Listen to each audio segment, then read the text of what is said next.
Hello అండి, అందరికీ నమస్కారం. ఈరోజు అండి నేను 2-3 నెలలు నిల్వ ఉండే టమాటా పచ్చడి పెడుతున్నానండి. ఎండతో పని లేదండి. శుభ్రంగా కడిగి తుడిసి ఆరబెట్టి తీసుకొచ్చానండి. ముక్కలుగా కట్ చేసి తీసుకొస్తాను.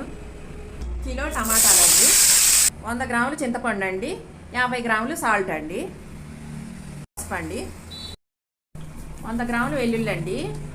ఈ నీరు మొత్తం పోయే వరకు మనం మంచిగా ఫ్రై చేసుకోవాలండి. 100 గ్రాములు కారం అండి, ఆవాలు, జీలకర్ర, మెంతుల పొడి వేయించి పొడి చేసుకున్నదండి. ఇదంతా చల్లబడిపోయిన తర్వాత మిక్సీ వేసి తాలింపు పెట్టేసుకుందామండి. ఇదిగోండి, ఇలా మెత్తగా పేస్ట్ చేసుకోవాలండి. 2 స్పూన్లు ఆవాలు, మినపప్పు, పచ్చిపప్పు తీసుకున్నానండి. ఇంగువ, కరివేపాకండి. ఇలాంటి గాజు బాటిల్లో పెట్టేసుకోండి. టమాటా నిల్వ పచ్చడి రెడీ అయిపోయిందండి. ఇలాంటి గాజు బాటిల్లో స్టోర్ చేసి